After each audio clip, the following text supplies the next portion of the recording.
Ladies and gentlemen, welcome to the All Pro Podcast. And tonight we have a very special guest in the building, as always.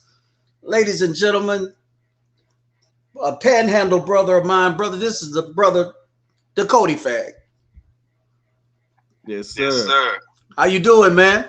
Doing good, man. How about yourself? Man, another day without a dollar, brother. Yes, sir. Yes, sir. Yeah, man. So what's been going on? How you been, man? You're Man, you're like, good. bro, listen, you're like a Mystique legend. I mean, we had you for 4 years, but nobody could find this guy. Exactly. This guy is like a chameleon. You cannot find him. He don't want to be found. Hey, don't. So, man, I was going over a lot of your stats and stuff and finding out where you from. Why does Rivals 24/7 have you from Virginia? Yeah, I thought they would have been change that by now. Coming out of high school, I didn't pass the ACT. I didn't take it serious in high school. So I ended up having to go to Harvard Military Academy, and that's located in Virginia, Chatham, Virginia. Okay. So when I transferred, I went up there for a semester, and somehow when I came to the state in January, we had that on my profile. I'm like, nah, they need to change that back to Florida. Yeah, man, you're a Florida boy. Don't let them take you away from us. Yeah, I did 6 months in Virginia. They don't me into a Virginia boy. Oh man, don't I know because my alma mater is in Virginia, and that's Liberty. Oh yes, sir. Yeah. So yeah, that's where I'm trying to get my master's at. Okay. Yeah. So let's talk a little bit, bro. Obviously, you have been a football head your whole entire life. When did you realize you love football and that's what you wanted to do? I said not until my freshman year. I thought I was a basketball guy. Okay. Basketball was my first love. I played football. I started playing football when I was 5. And I also started playing organized basketball and baseball at the same age. But I always thought I was better in basketball than football and any other sport. Okay. So go ahead. I'm sorry. When I got to Saints High, my freshman year, Coach Anthony Gay, he didn't allow me to play varsity. I just went straight. Junior varsity. He just moved me up straight to varsity because my brother Deontay, he had just left before that. So he brought me up to this, put me and my brother the slot receiver, and it just took off from there. Okay. So you already come from a basketball, a sports enriched family over there in Quincy. Who's the better athlete, you or your brother? I'm gonna say me. He'll tell people that. In reality, I always say my brother was better than me because that's what I learned. Okay. So that's the master. Okay. That's fair enough. We'll give Big Brother, shout out to Big Brother. Oh yeah. So talk a little bit about your high school playing days. I know we were jabbing off camera about, my high school and your high school. Talk about a little bit of your playing days and some of your fondest memories playing at Quincy. As you know, back then, Saints was one of the top college high schools when it come to athletes and football, basketball, and special track. Mm-hmm. You had plenty of guys come out of FSU, so I had to come in there and really step in and show them what I had, especially coming to varsity as a freshman and starting as a freshman. And I think that freshman year is what really breeded me being around the older guys. And the workouts was different, everything was different in Saints. Everybody got speed. And playing at Saints, man, playing against some of the biggest schools, big rivalries, it just turned me into a beast. I saw football as a whole other opportunity than basketball. Basketball is 5 positions on the court. Football is 21 when you count offense and defense. So I had to look at what route would get me in college easier. So I looked at football, and once I concentrated on football, everything started taking off after my sophomore year. It seems like it, bro. I was teasing off camera with you, but I know your high school is just as truthful as my high school. Exactly. So we'll leave it at that. So let's talk about your recruiting process. What game do you think put you over the map in high school to get letters and stuff from big name schools? I'll say it was actually a spring game. Okay. Yes, it was the spring going into my senior year. I mean, my sophomore year, I had a few letters. The junior year, I had quite a bit of letters. But after that spring game, we played North Florida Christian. Ernie Sims was #1 there in the nation. And at that game, we probably had about 20 to 25 college coaches on the sideline to watch Ernie Sims. Really? Yes, sir. About 20, 25 D1 coaches on the sideline. And this is a spring game. No special teams in the spring game. Wow. And I stole the show. Okay. I was actually playing offense and defense that game. So I had. So you played both sides of the ball. Yes, sir. Actually, my junior year, they had me ranked higher at safety than receiver. Wait. So you played safety, right? Yeah. But I didn't play safety full time. I only played safety in certain games. Okay. But I always led teams in picks. So you kind of stole Ernie's shine a little bit. Yeah. That's my best friend. One of my best friends. I got to get him. I've been looking for him and Buster Davis for a while, and I can't catch them. They just like you, man. Oh yeah. Yeah, man. That's awesome, man. I did not know that. So tell us about some of the offers. Who comes at you first, and who comes at you the hardest? And I'll ask you the next question after you answer this one. I'm sorry. Who came at me first? Yeah. And the hardest at first? Yes. University of Georgia. Georgia? Yes. And I actually committed them. Really? Yes. Talk about that. And why did you back off? I went to Georgia, went on to visit Mark Rich, the head coach. Mike Bobo was my recruiting coach. Went on to visit. Turned out nice.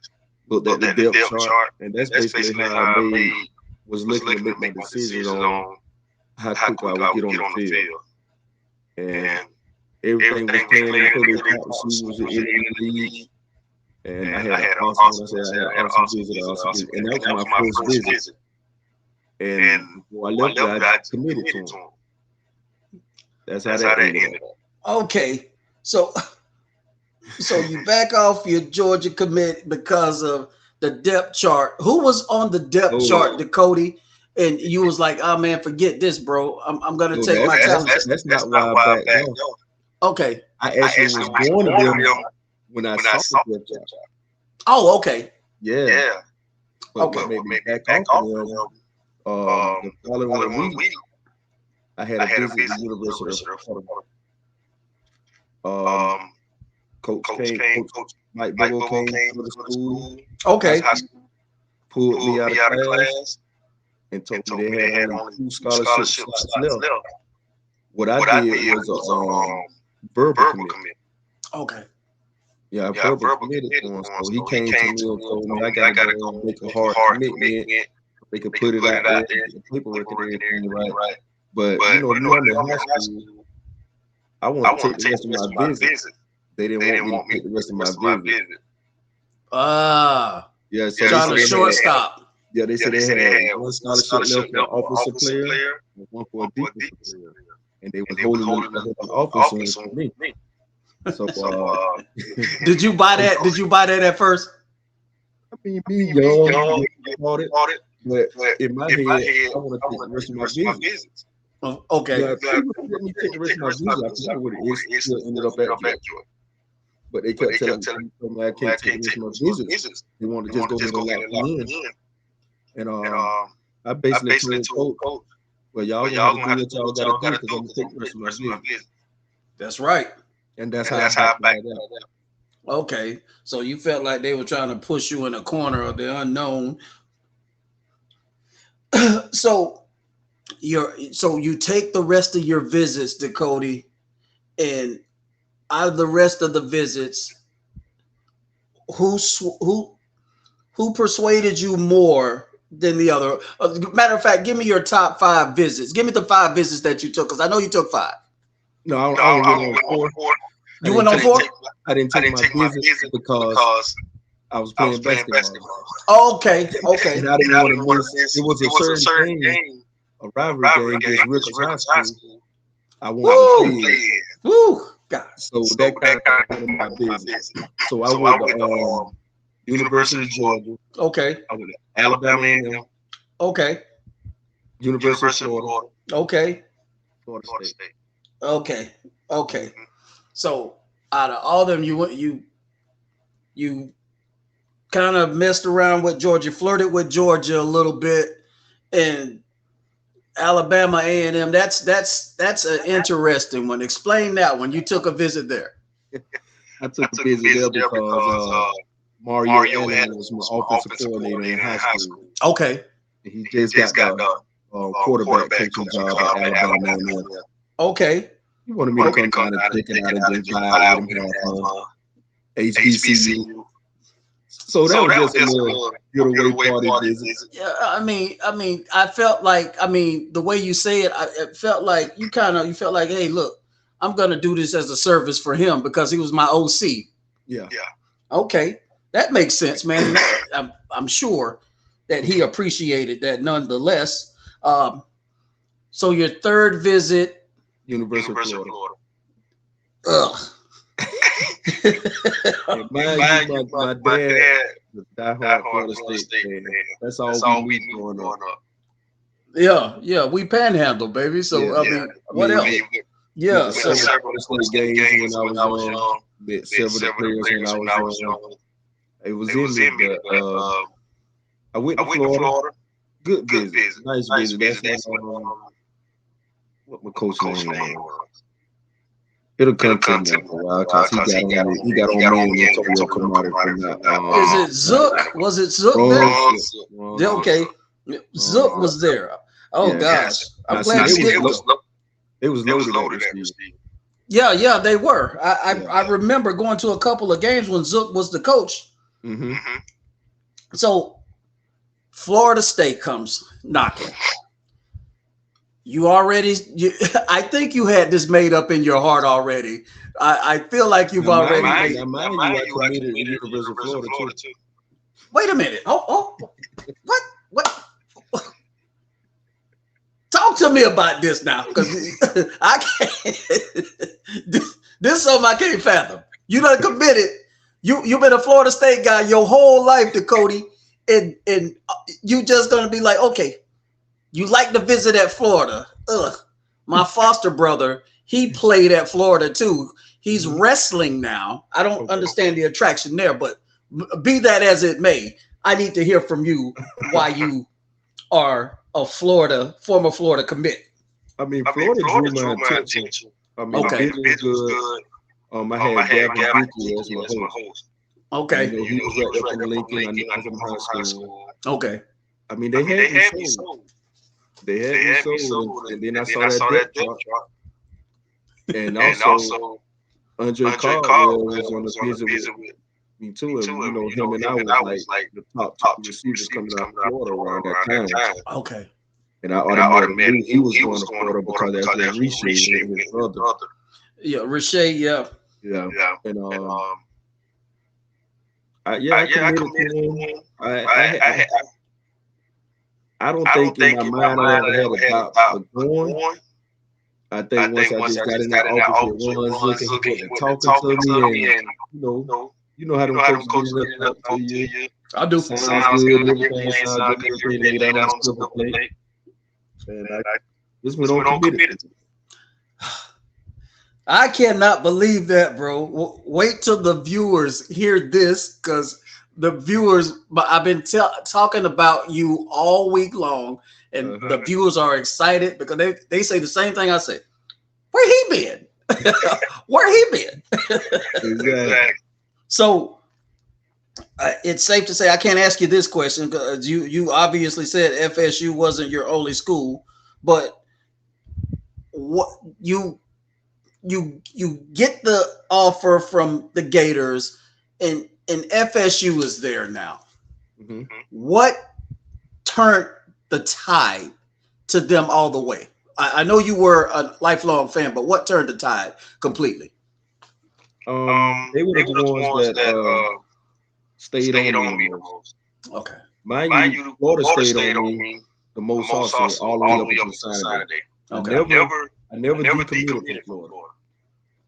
Never decommitted from Florida. Oh, wow. I tell this story all the time. I actually had Coach Woody, he was the DB coach from Florida.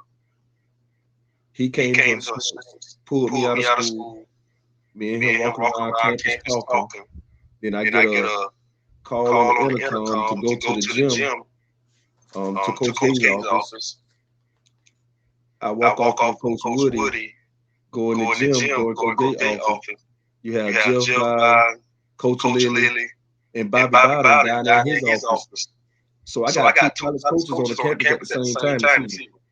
Wow. Yeah. Insane, bro. Insane. You got Coach Lily, you got Coach Jeff Bowden, and you got the greatest coach of all time in your presence, bro. Yeah.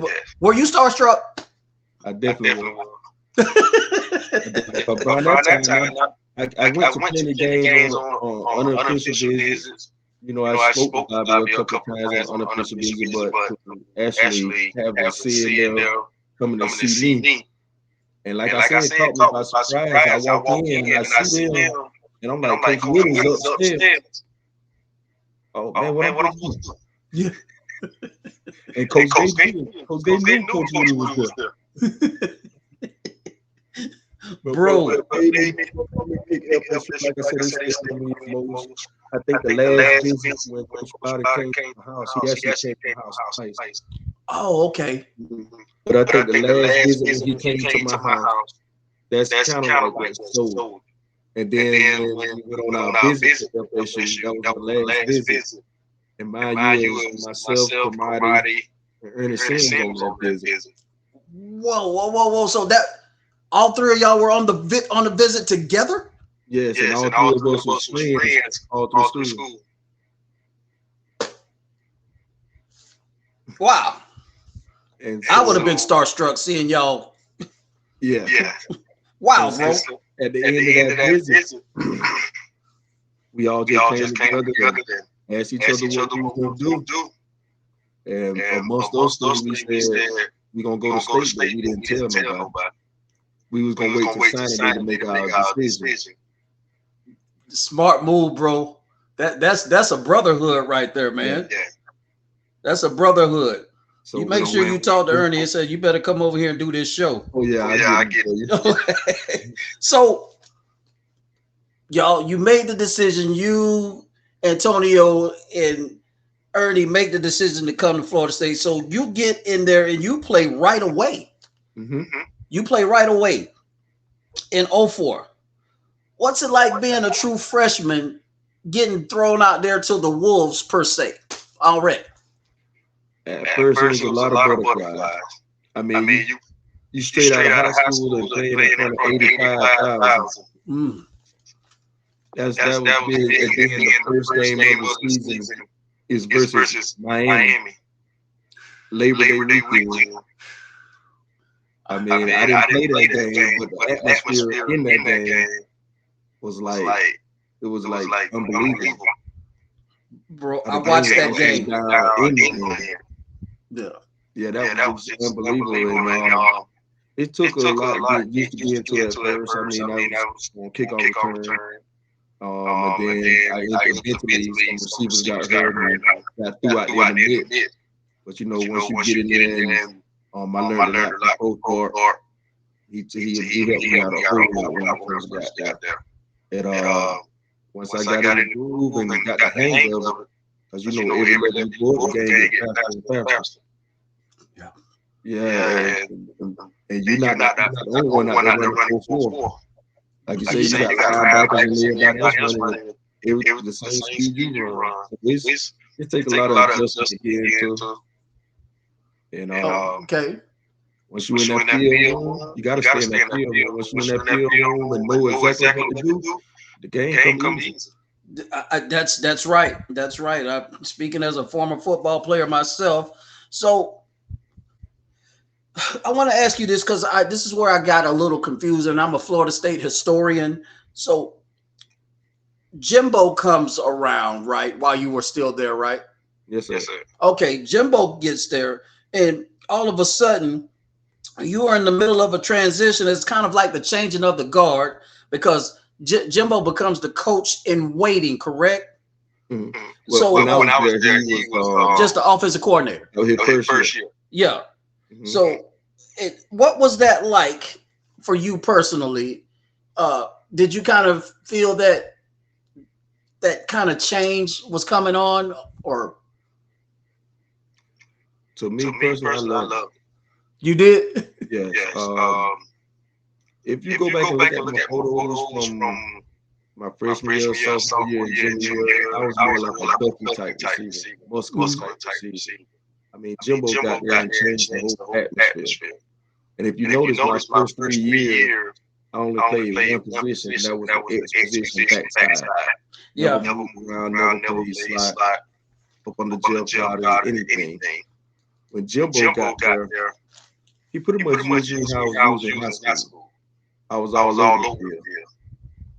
And the way they did their training during the off season was so amazing. That was when Jimbo came, that was the only off season that I stayed at Florida State and trained.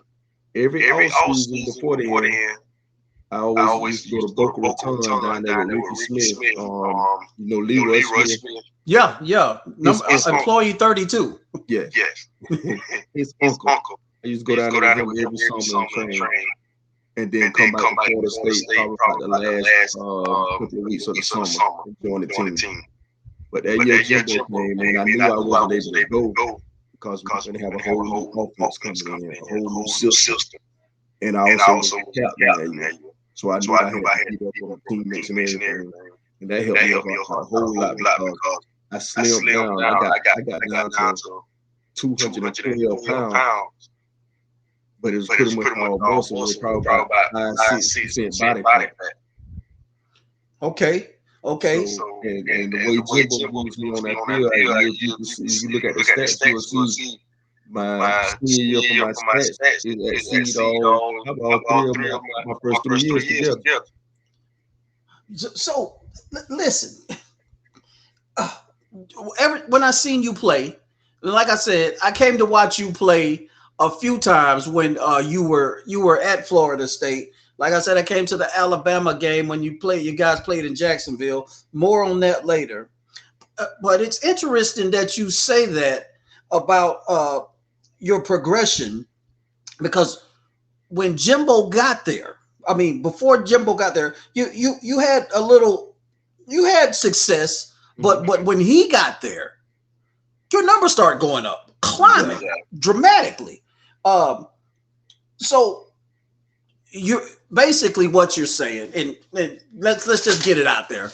Basically, what you're saying, Jeff Bowden and them weren't using you the way that you felt like you should have been used. Yeah, now that I got older, I really sit back and see that and say that. Mm-hmm. I think my first 3 years, I was more like a possession receiver. Go across the middle to get the first down. Throw it to him when you need a big play or need a first down or something like that. When Jimbo got there, he had me all over the field. Slide, motion, basically how it was being used in high school. Jimbo had no limits. If you can play, he's gonna put you in a position to where you can make plays. Jimbo's job was to get the playmakers the ball. And Lawrence Dawsey also came with him also, and that helped me out.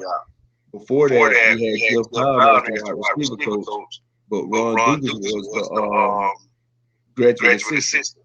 Yeah.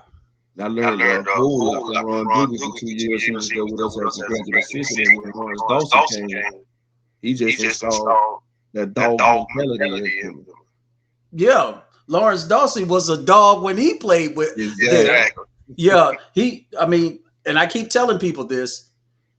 Florida State had the first hip hop faction in college football history, the Fab Four, and I'm pretty sure they probably ran you down and told you about that. And you went to Florida State, so these are things you know. So I it's safe to say Jimbo kind of attributed to your confidence to get out there a little bit better. Yeah. Okay, cool. I tell everybody, I wish I would have had another year on the Jimbo. That's a good point. You know, you're the first person. You know, you're the first guy that has came here and gave Jimbo praise. But I won't say James Coleman was on the show a while back, but he didn't say nothing bad about Jimbo. But he just saying that the way he left Florida State. How did you feel about the way he left? It kind of touched me a little bit. Okay. Because at that time, it was a kid on the FSU team that I coached at Jackson County High School on Derrick Henry lineman. Okay. And you know, I had a long talk with Derrick during that process, and he told me straight up that Jimbo told them he wasn't going nowhere. He called a big team. He wasn't going nowhere. And then, a couple days later, he was gone. Yeah, so that kind of hit you personally. Yeah. But at the end of the day, now that I got older, I mean, everybody has a memory look like that. Okay. I mean, that's fair enough. So let's talk about your best game at Florida State. I see you finished your career 132 receptions, 1,654 career yards, and 7 TDs. When Jimbo got there, that's when your touchdown numbers started just skyrocketing. Exactly. Yeah. So I don't know where you rank in there, but to me and to my cousin Craig, shout out to my cousin Craig. We always thought you were solid, bro. I'm just gonna put it out there. We always thought you were super solid, and you kind of saved a couple of games for FSU, in my opinion. So let's talk about your best game, and I'll tell you what I think your best game was to me. My best game? Yes. It'll have to be between the Alabama game, my senior year, and the Boston College game. So let's talk about that Boston College game right quick, and then we'll talk about the game that I think you were played in. So I think you were the best played in. Is that the one where Geno intercepts the ball and runs it back? Yeah, that's when Boston College was ranked number two. Matty Ice. Yeah, Matty Ice is what they call him, I guess. So that was a hit game. I mean, you playing in probably like 20 degrees weather. It's raining hail up there. Wind blowing 50 miles per hour. And Jimbo didn't allow nobody on offense to wear sleeves. What? Everybody on the defense got long sleeves on the arms, covered up, warm hood. We had it on one game. When we kind of run up for that game, Jimbo made everybody take that off. Why though?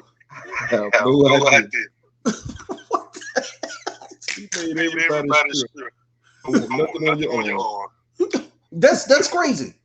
So my favorite game by you, and I've been wanting to ask you this. I wanted to beat you personally to ask you this.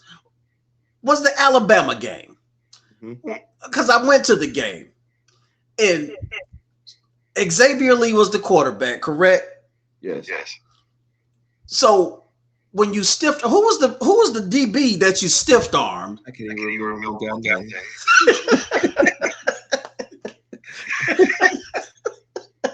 But bro, when you stiff armed him,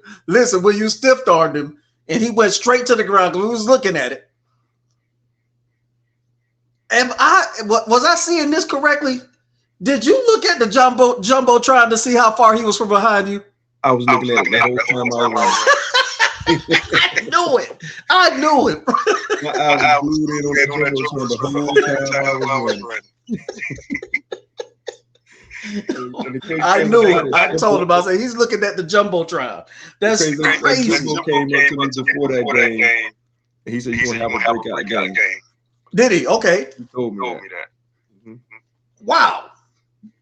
So those are some of your best moments. You got any other good moments that you remember about playing at FSU? I mean, there was a lot of them. Just out there playing alongside those great receivers that I had beside me out there on the wall. Every game, it was fun going out there playing beside Greg Carr, Chris Davis, Preston Parker, those guys there. I mean, guys actually still playing Greg Carr. You got a receiver 160, 166, and people don't know. We used to love when running plays were called sometimes more than passing plays. Because we used to go out there like and choke them DBs. We used to literally choke them when we were blocking. What? Yeah, like we didn't play no games with them. We were serious out there when we come to blocking. Because I playing Boston and Star, we used to love blocking those little DBs. Grab them by the neck, everything. It was fun. It was actually fun out there. Whether we would win, lose, or draw. It was fun out there blocking those DBs. And when I say Greg Carr, when I say you talk trash, it was fun. Bro, Greg Carr was a monster, bro. Y'all receiver faction is underrated. And I said the same thing. We'll talk to PK Sam a while back. Y'all had some underrated receiver factions, maybe because of we know why. We won't repeat it, but we know why. So, exactly. But you mentioned blocking, and lately Coach Norvell has been preaching blocking with the receivers, and I see Johnny Wilson get down the field. I see Keon do it a little bit these days, DeCody, but I don't see him serious as you and Greg were, and some more you guys were with it. What does he need to do? I mean, he needs to take the blocking serious, but what can he do to take the blocking serious these days? I don't really know how he do it now, but every time you get somebody on the ground, when I was playing, that's a tomahawk on your hip. Oh, okay. Yeah, every time you get a knockdown, that's a tomahawk. So who want to be out there with 3 tomahawks up here? You want out here to cover. Yeah. And that was an easy way to get a tomahawk. Okay. So let's take a little bit of a deeper look at things. So we mentioned him earlier. You played with Gino, and of course, he passed away and left us. What were your emotions like, and what was you guys' relationship like? Oh, Gino and I was close. He was right up the road from Madison County. And man, all those guys looked up to me because, Spence played his Madison every year. And I was like 2 years ahead of those guys. So when they saw me, they was like, "That's Cody Fagg. That boy was the man in high school." And vice versa. I knew who all those guys was. I used to tell them I never saw a team prepared or ready to play like Madison County. When it was time to play this Madison County, you knew what you was getting into. Yeah. Knew what you was getting. And when I say pretty much everybody that came out of Madison was some dogs. Yeah. They were some dogs. I mean, them boys will go smoke a whole cigarette and get out there and make 20, 30 tackles in the game in high school. Them some lumberjacks in Madison, bro. They ain't nothing but some straight lumberjacks over there. Exactly. Trust me, I'm speaking from experience. Exactly. And Gino, for him to be undersized for a linebacker, he was a dog.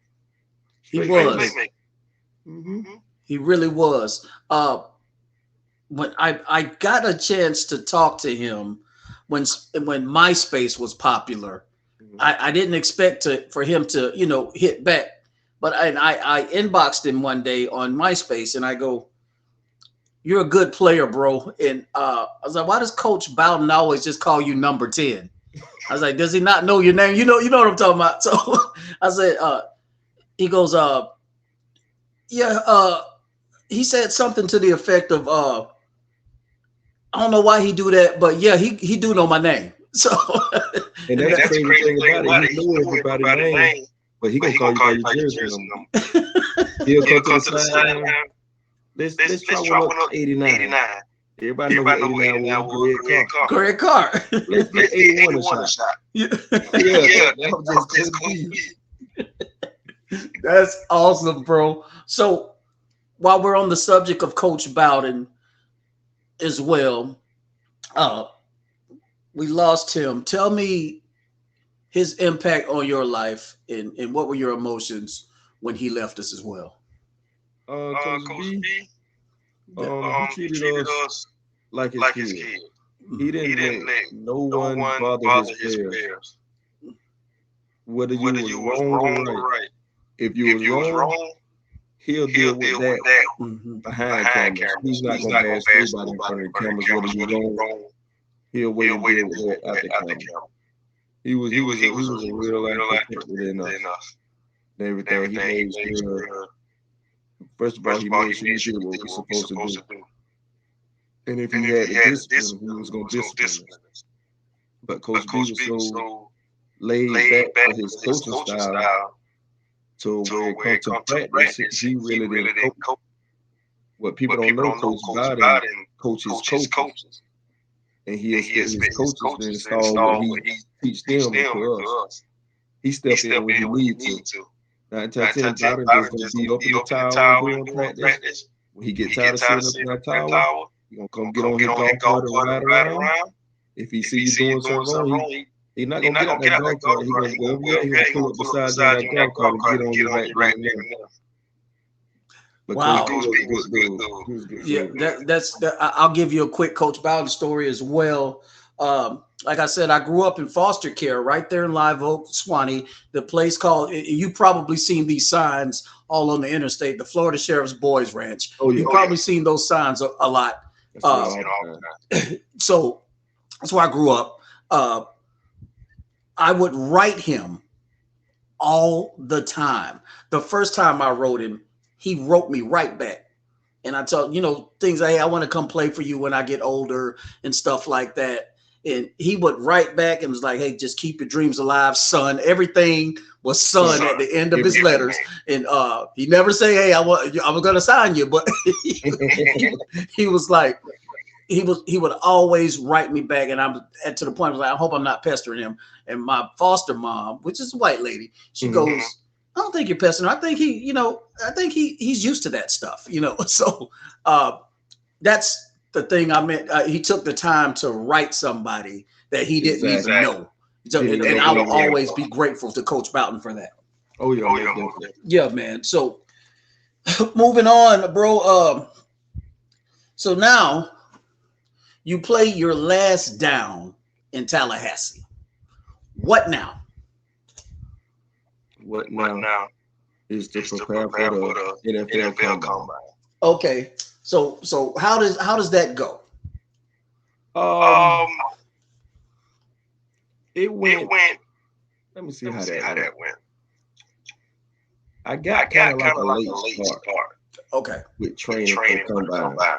Okay. Mind you, when I went to the Combine, I only had like maybe a good 3 weeks to prepare for. Okay.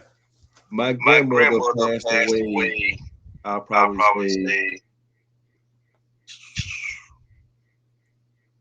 about good. I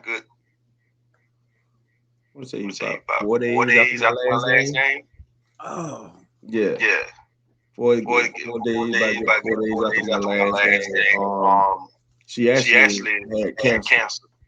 So during a couple of weeks of bowl practice, I actually missed a bunch of days preparing to play against Kentucky because my mom, my brother, and sister, and I we hopped in the vehicle and went down to the cancer facility and spent time with her down there. Wait a minute, you missed that game, the Kentucky game. Well, No, I think we only had like 26 or 27 players that game, right?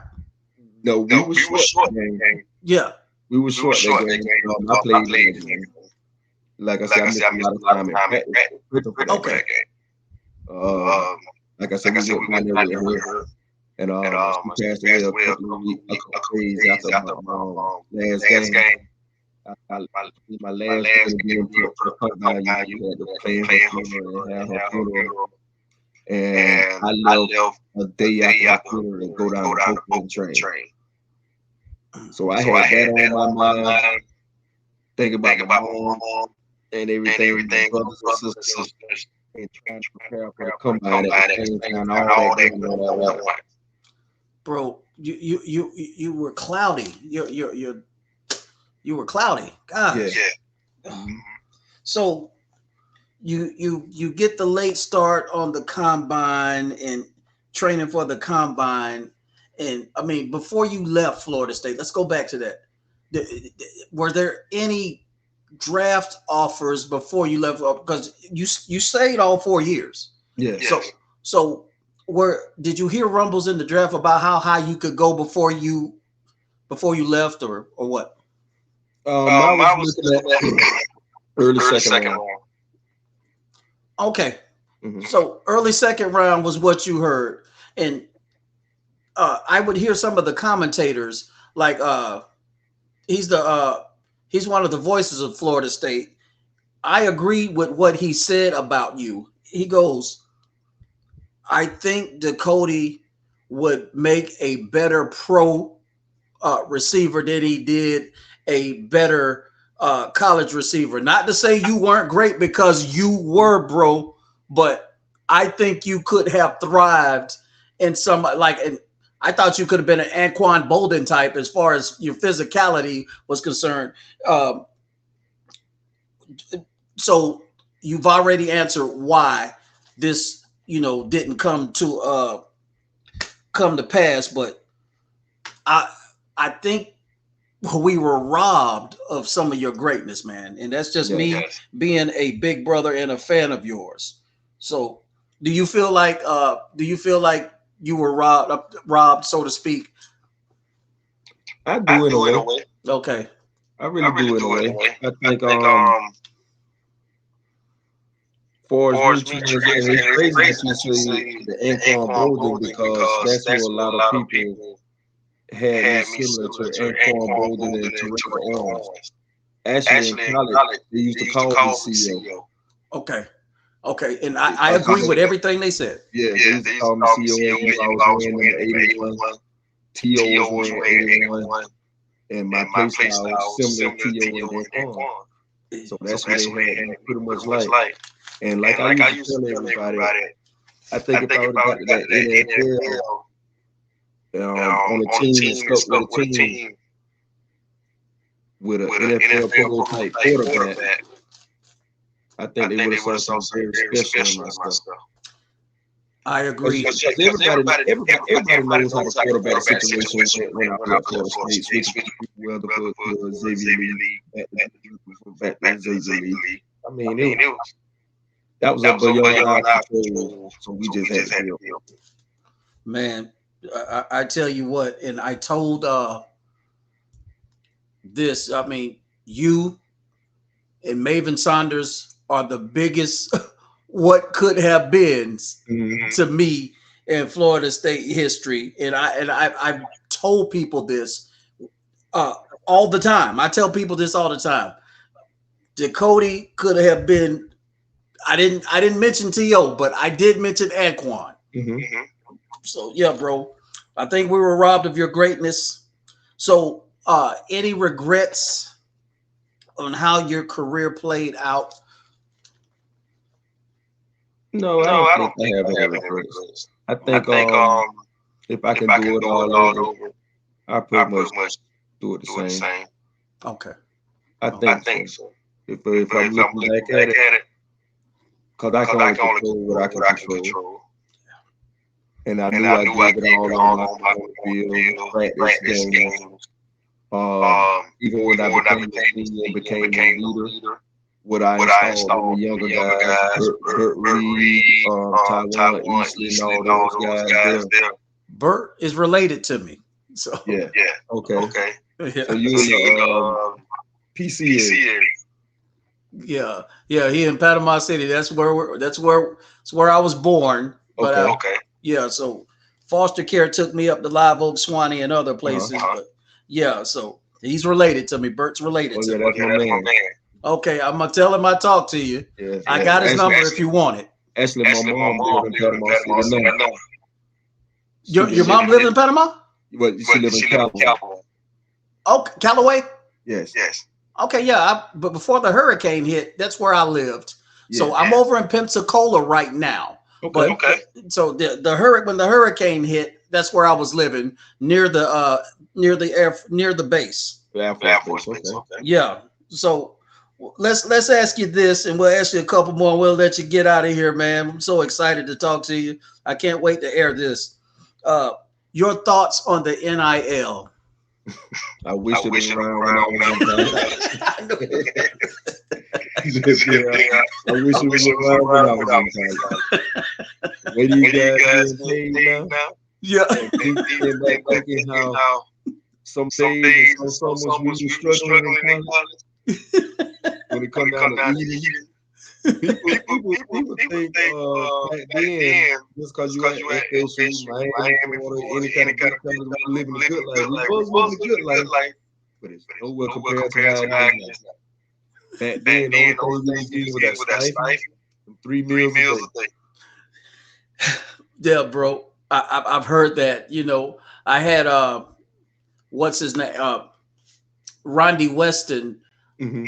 Old school from the Florida Gators on the show about a month ago, and he said the same thing you're basically saying, but times were different when he played versus when you guys played. He said he can take that $15 that they gave him and make it stretch for so long. It was like $100.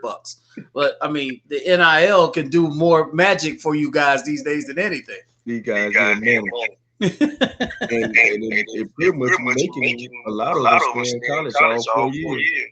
Yeah. I mean you try to leave early and you might not get drafted, but you got to guarantee NIL here for some millions. Yeah. So I mean, in other words, you think it's a good thing for college football? I'm kind of 50-50 with it. Okay. Because a lot of kids these days, and I'm just going off of experience from some guys that I know, they're not really going to where they want to go. They're just really chasing the NIL. And that's why you're seeing a lot of guys in this transfer. Yeah. Because they're chasing the NIL. Yeah. So in a way it helps them, and then in another way it's crazy. Mm-hmm. It's real crazy. Yeah. I've always said, you know, even when the Fab Five was playing and they were going overseas, seeing their names and their stuff overseas on jerseys and stuff, and they weren't getting paid for it. Exactly. Now it's their likeness. Mm-hmm. If you're putting their name, you put their names on the back of your jersey, shouldn't they get paid for that? I mean, wouldn't you agree? So I agree with you 100%. I mean, not just the names on the back of the jersey. This when you had NCAA video games out. I was on that game for 4 years. I used you. And then how much money the college is making off these kids, bowl appearance, national championship appearance, like you say, apparel, everything. I think it's only right that you're using someone's name so they should be paid for it. Yeah, I think that's why we got wrong was back then. I agree. So we'll ask you this, and we'll get you out of here, man. Uh, this is we played this game over here called Mount Rushmore, but we done changed it to Mount Brumore. So we want you, Decody, to give us, in your opinion, the 5 greatest Seminoles of all time. Okay. Okay. Yeah, you want me to do what? What they did at Florida State. Forget what they did in the pros. What they did at Florida State. Looking at Florida State, and this is my order: 1 through 5. 1 being the top. 1 being the top. And this is my opinion. This is yours. Number 1, Peter Ward. I tell everybody Peter Ward is the greatest college football player in history in my eye.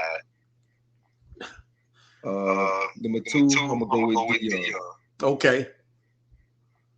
Number 3, Charlie Ward. Okay. Number 4, Derrick Brooks. Okay. And number 5, Ward Dunn. Beautiful, bro. You can't. How can you argue with that? I mean, you can be Derrick Brooks and Marvin Jones could be interchangeable, but I mean, Derrick is well more known at this point, and that's a beautiful, bro. That's beautiful right there, bro. That's me. Yeah, bro. That's beautiful, bro. There, I don't think nobody can argue with that Fave 5 right there, bro. That's probably the best one that we've had, and we've had a bunch of them, but that's probably the best one. While we mentioned Peter Warwick and we mentioned Deion, since Deion is kind of separating himself from Florida State because he got his own thing going on now, do you think Florida State is starting to become a Peter Warwick school more? I think so. You do? He's always there. Still as of today. He's always there. Yeah. I mean, he was there when I was there. I mean, Peter Ward always there. Yeah, I agree. We had Donald Heaven on the show. You might want to reach out to your brother. His wife is going through something very scary. So if you want his number to reach out to him, I'll give it to you. And he's waiting for everybody to come by and say. He said the same thing you just said. Peter is pushing the brand more than Deion. I mean, rightfully so. Deion has his own thing going on, but it's starting to lean toward. And I said that a year ago. People are starting to react more to Peter Warwick being the face of Florida State more than Deion is. Yeah. Deion is his own man, and Deion is a walking billboard. But exactly, they're starting to see Peter Warwick be the face of Florida State now. And that is he has been That's amazing. Peter Warwick is there. He's there. He's a good friend of mine. Being Peter really cool. That's good, man. I talked to him a couple of times. Me and his sister are real close. Daphne, me and her are real close. Yeah, man. But that's another story. Bro, we want to thank you for stopping by, man. You made my week, bro. You made my week, and we would love to have you back and talk more about your Seminoles. We'll check back with you during the Heisman race. By the way, before we go, do you think Jordan has a chance to win it? I think they win out, make it to the national championship game, and he keep the pace that he's on. Keep those. I mean, he only threw 2 picks this season. 2 picks. Yeah, he keep the pace going, and they win out. And go to the playoffs. I think he got a good chance. Get awesome. Love to hear it. Jordan Travis, you hear that? The legends have spoken, bro. The legends have spoken. Bro, we want to thank you for stopping by. I don't normally say this, but go Shanks. Hey, if they want to find me, I'm here in the hometown of Quincy. I'm actually the director of Parks and Recreation here. So yeah. Before you go, what are you doing these days? Because I've seen you giving back to your community. Oh yeah, I'm the director here for Parks and Recreation.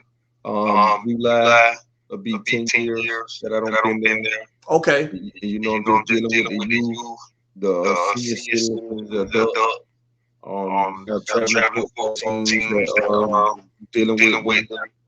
And these things, you know, I run football camp, free football camp every summer for the kids, and just my way of giving back. Okay. Any way we can donate? Inbox me so we can text me so we can get some donations going. Okay, that'll work. Yeah.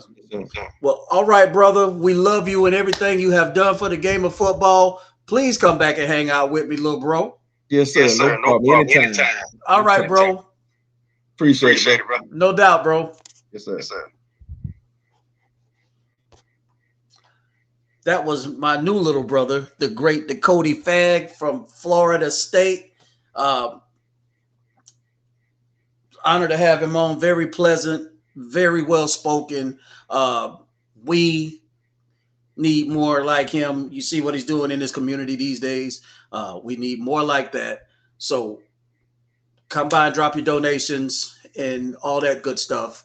And we'll I'm sure he'll be happy to see him. Don't forget, we are now on all platforms: Apple Music, Spotify, YouTube, iHeart.